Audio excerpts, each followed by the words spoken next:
Hello and a very warm welcome to Middle East Matters. I'm Sanam Shantier. Coming up on this week's show, an explosive start for Syria talks in Astana with rebel and government representatives trading accusations and refusing to meet face-to-face. The Islamic State group wreaking havoc in Palmyra once again. A setback for government and Russian forces and a cultural loss for the Syrian people. Plus, the leather-clad, they take to the open road. They are the Ladies of Harley, and they tell us what draws them to riding fast and flying high in none other than Lebanon. We start with a new round of peace talks in the Kazakh capital, which got off to a rocky start on Monday. This after rebel groups refused to meet face-to-face with regime representatives. They accused Bashar al-Assad of repeated violations of the December 30th ceasefire. Now, France 24's Emerald Maxwell takes a look at the main rebel groups represented in Astana. Heading up the rebel delegation is Mohammed Alouche, a 45-year-old originally from Douma in the suburbs of Damascus. The chief negotiator of the opposition delegation is a leading political figure in Jaish al-Islam, or Army of Islam, a Salafist rebel group backed by Saudi Arabia. Until recently, Russia and Syria called Jaish al-Islam a terrorist organization. In the past, it has cooperated with the Syrian branch of al-Qaeda. But today, Moscow is courting the rebels it previously rejected. And Jaish al-Islam is the main group at the negotiation table in Astana. A table bringing together different factions with different positions. Among the so-called moderate groups is the Fastaqim Union, a faction of the Syrian Free Army that was mainly active in the Aleppo region until Bashar al-Assad regained control of the city in December. Another group present is the Sultan Murad division, primarily composed of Syria Turkmen. Heavily supported by Turkey, it's mainly fighting near the Turkish border and has also received military supplies from the West. Among the groups classified as Islamist is Faylaq al-Sham, or the Sham Legion. These rebels are members of the Free Syrian Army and fighting on several fronts, including Idlib, Homs and Latakia. Backed by Turkey and Qatar, they're ideologically close to the Muslim Brotherhood. But divisions run deep within the Syrian opposition, and not all the rebels accepted the invitation to Astana. Ahrar al-Sham is very active in Aleppo and Idlib regions, one of the last remaining opposition strongholds. As one of the main forces in the field, it's a notable absence. The Saudi Arabia and Qatar-backed Salafist group have refused to send a delegation because it accuses Assad's government of violating the December 30th truce deal. Some 15 rebel organizations are represented in Astana. They may seem clearly identified around the negotiation table, but the situation on the ground is more confused. Over time, the groups have formed alliances or fought each other, and fighters often move from one faction to another. We stay with Syria and the ancient city of Palmyra, which is under attack once again. And the Islamic State group is demolishing even more treasured monuments a month after recapturing it from the government, an act that has been dubbed the cultural cleansing of the Syrian people by UNESCO. Syrian and Russian forces reclaimed the city from jihadists in March, only to lose it 9 months later. Nicholas Rushworth has the story. The so-called Islamic State group has targeted more World Heritage remains at Palmyra, including a part of the Roman amphitheatre, and also a part of a 4-column tetrapylon structure, much of which is a replica built in the 1960s. Satellite images show the extent of the destruction. It is believed the jihadists have also carried out executions close to the archaeological site. They were forced out of the ancient city last March, but regained it when Russian and Syrian forces were concentrating their efforts on gaining full control of Aleppo, 300 kilometers to the north. The Russians can't be in two places at once, in the north and in Palmyra, which was left to Syrian troops to protect. There were fewer Russian forces present, and safeguarding the site was down much more to Damascus. And it's proved once again it's not able to hold on to territory.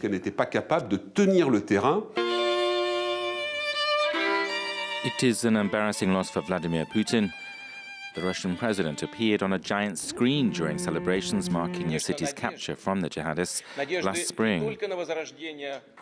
The Assad government is once again trying to regain the city.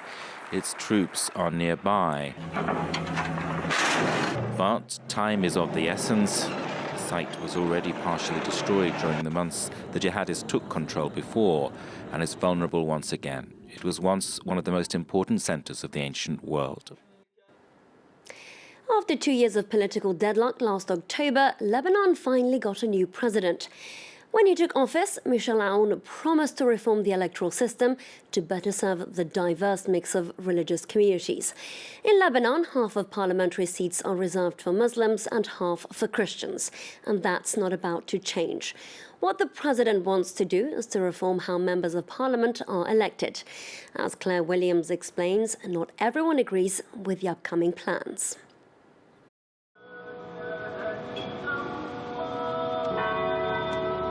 With its complex mix of different faiths, Lebanon has long struggled to ensure politicians serve members of all communities. President Michel Aoun and his supporters want to transform Lebanon's electoral system into one based on proportional representation, in time for parliamentary elections scheduled for May 21st. We think a proportional representation system in a country like Lebanon, with its diverse religious population, is the best way of ensuring everyone, including political and religious minorities, is represented. Lebanon has a winner-takes-all electoral system. That means only the candidates who get the most votes in their areas get a seat in the building behind me, the parliament. Proportional representation aims to ensure all religious communities get a voice. But there are 17 different reform proposals on the negotiating table. And smaller communities like the Druze minority fear the bigger parties will push through a reform that will only suit their interests. The proportional representation reform would penalise minorities. The particular makeup of communities in our country means it wouldn't work in practice. So we won't accept this reform. We headed into the mountains outside Beirut to meet the vice president of the Lebanese forces. Georges Adouane believes electoral reform will shake up Lebanon's stagnant political scene. We don't want to postpone elections for 1 year or 2 years or 3 years, but it's also important to change the law, because if we keep the old law, it means that in a way it's like you postponed elections because the same people will come back. Lebanon is used to political standstills, and some people are unconvinced politicians are serious about change this time. The political debate happening right now is just a show put on for the press. In reality, politicians don't want change. They want things to stay as they are so they can hold on to their seats. I would like to see a mix of both proportional and winner-takes-all systems in our country. The Lebanese haven't had a chance to vote since 2009. President Aoun says he's determined elections will take place on schedule this year, with a proportional system firmly in place. Also in Lebanon, a group of women are defying convention. They are the Ladies of Harley, and they talk to us about the pull of the open road on the back of a bike as part of their group, which was created back in 2009. Dressed in leather jackets, riding big bikes, Carol, Rania and Talar enjoy letting the throttle go on these Lebanese roads. Their leader, Karine, is taking the group to the old port of Byblos, a common meeting point for Lebanese motorcyclists. Karine is one of the pioneers of women's bike riding in Lebanon. Her determination has encouraged many women to follow in her steps. When I started 5 years ago, there were only 2 with me, one of whom lived in Dubai. Now there are about 30. Not all of them are here now, but they exist, and in my opinion, we're going to have many more in the coming years.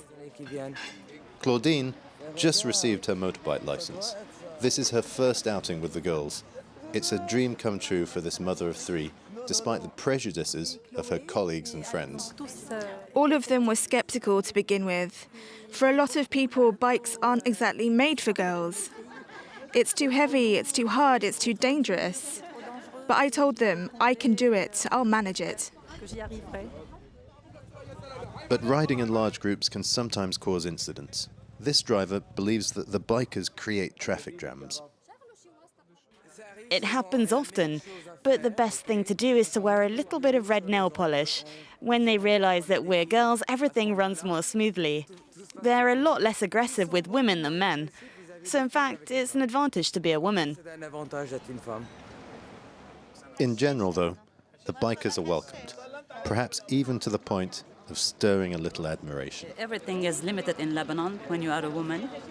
Well, I think when I see ladies who are independent and they're doing their own thing, they're following their passion, I think that's wonderful. Some of the riders are especially invested, like Talar, the first woman to have been the director of a Harley-Davidson club in the Arab world.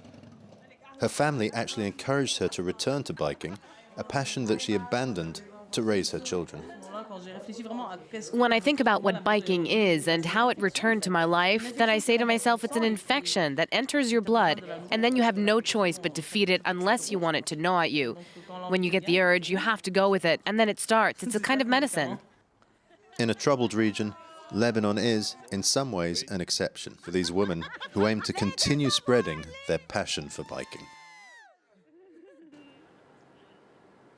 Well, that's it for this week's edition of Middle East Matters. Don't forget to follow us on Twitter. Do stay tuned to France 24.